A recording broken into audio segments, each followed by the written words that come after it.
Donc voilà, aujourd'hui on a la prod toute cramée.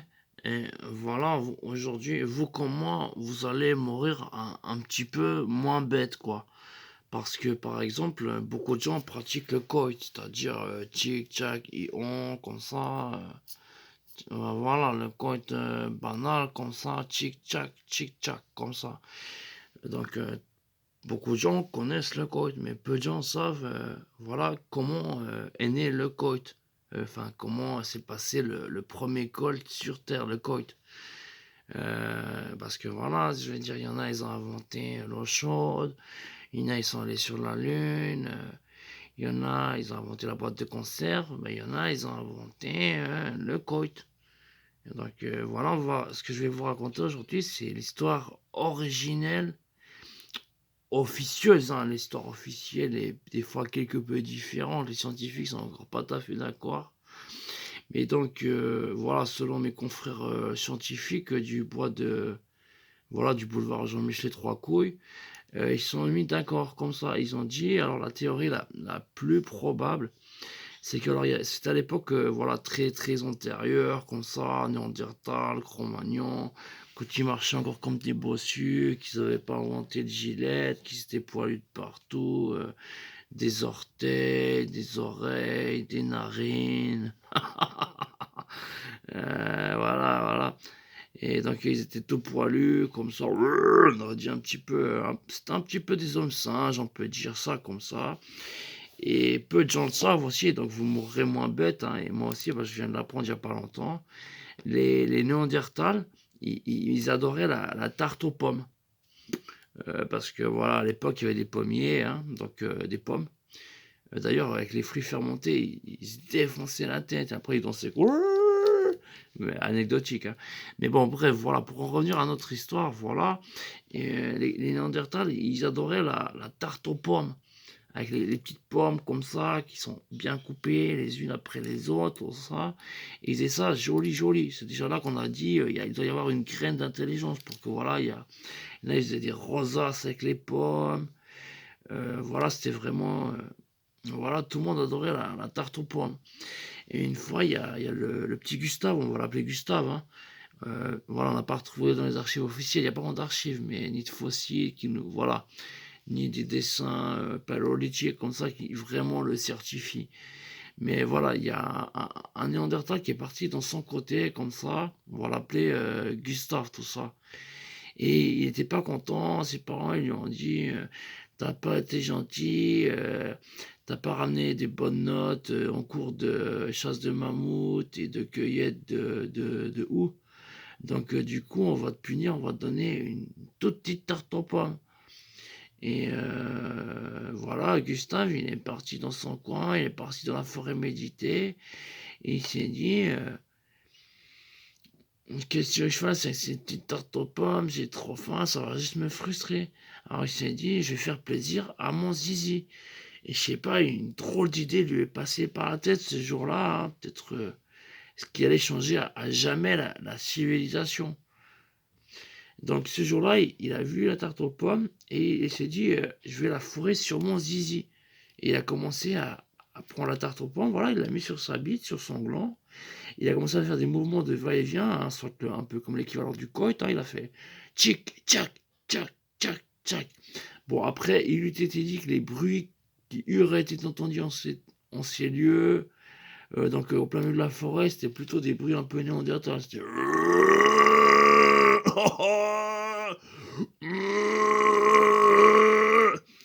à croire que là-bas, à l'époque, quand ils baisaient, c'était constipé. Tu vois, ils faisaient les deux en même temps, quoi.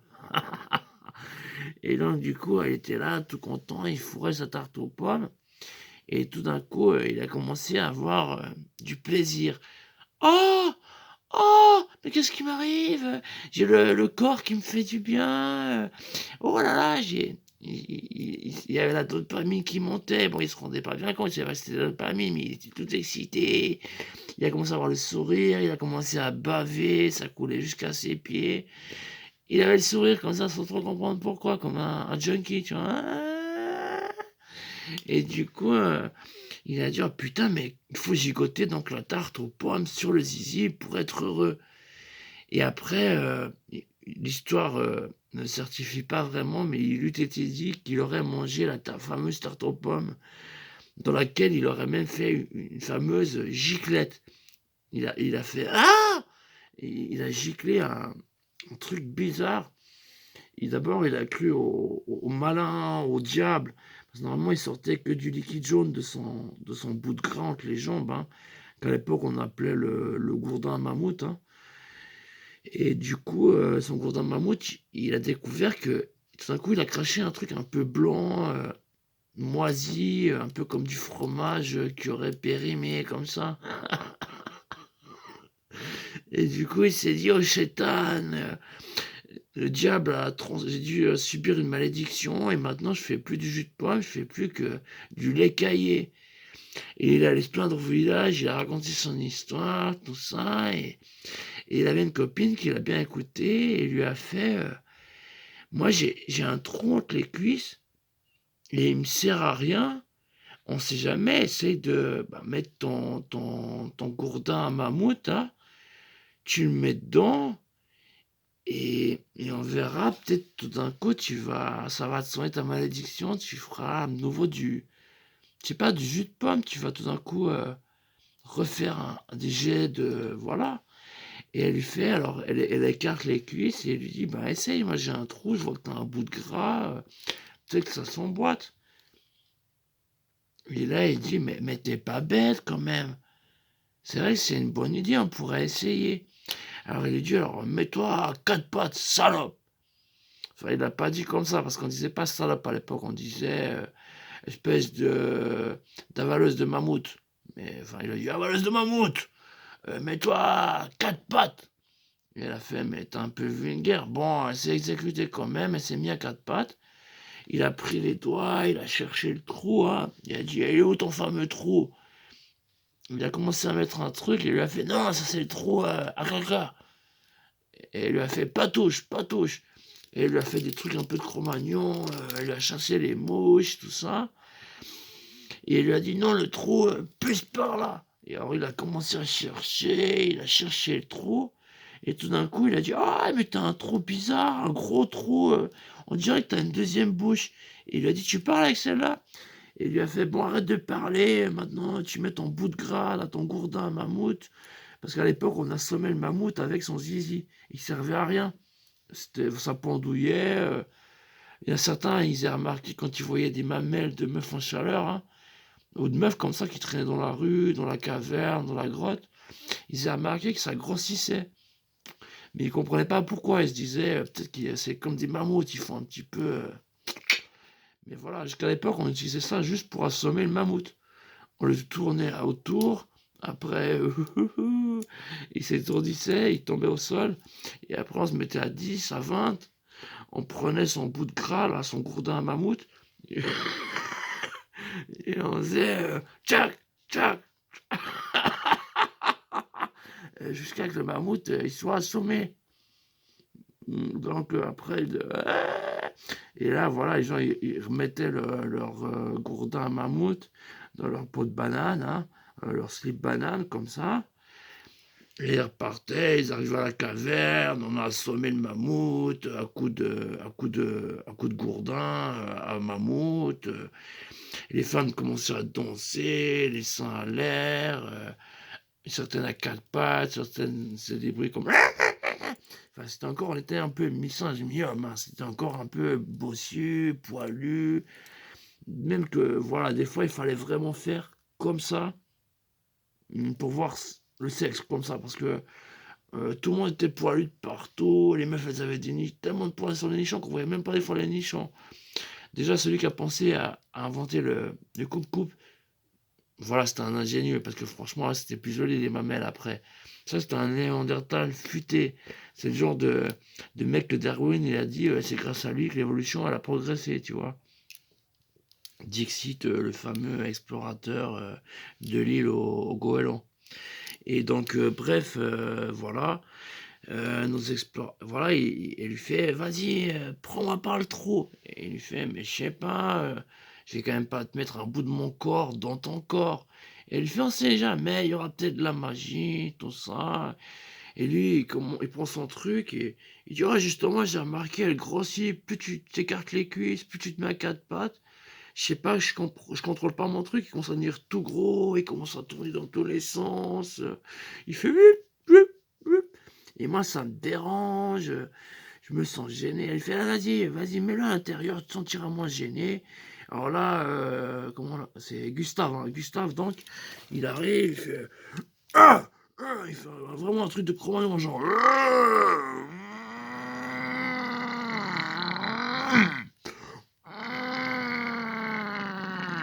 enfin ça c'est parce qu'il avait ouais, il était un peu pressé, il a tout fait en même temps.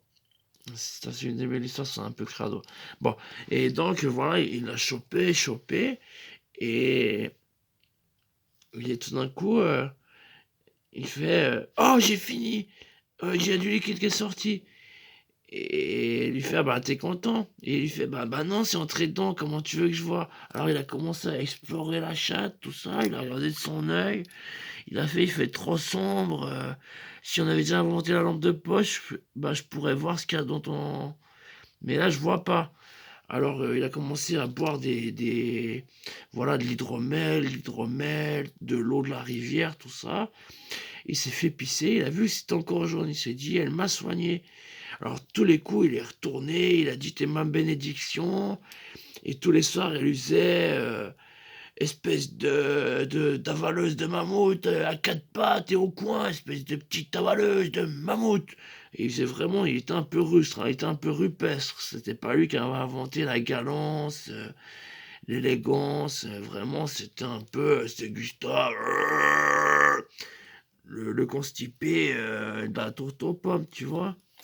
Et bref, tout d'un coup, 9 mois après, sa copine a commencé à devenir obèse et son pote, il lui fait: «Eh, mais tu deviens grosse et qu'est-ce que tu manges? Je suis sûr que tu vois mes baies, de Geneviève et mes groseilles, je suis sûr que tu dois piquer en cachette la nuit, c'est pour ça que tu deviens grosse».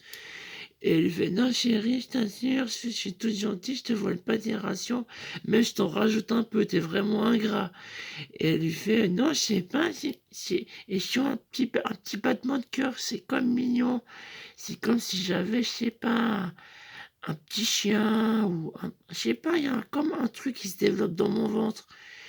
Et tout d'un coup, quelques jours après, elle a eu besoin d'aller aux toilettes et c'est sorti par elle avait mal, elle était vraiment constipée. Elle a dit à son chéri: «Oh, j'ai mal au ventre, je suis constipée.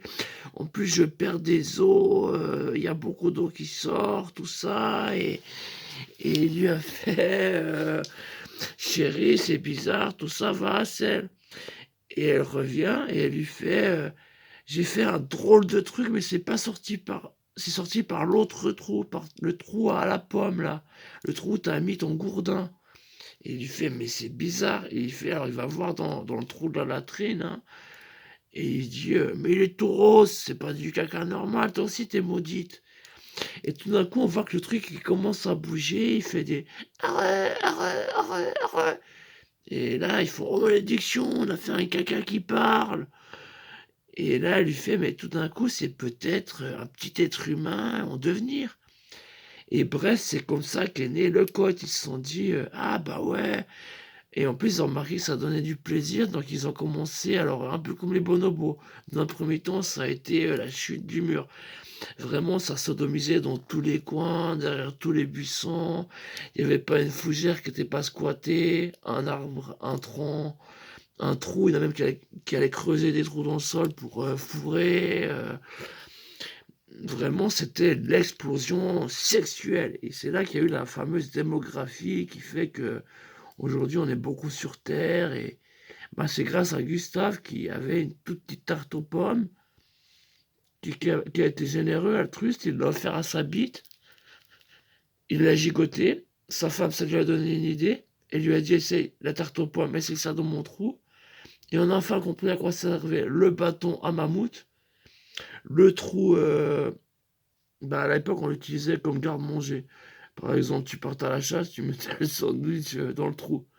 Tu partais, 3 semaines, tu mettais des saucisses, une bouteille de vinasse, je sais pas, tu mettais tout ce que tu trouvais dans le trou, ça servait à rien d'autre.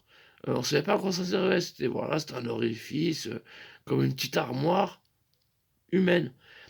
Bon, même certaines personnes un peu perverses profitaient de l'autre casier de rangement, hein.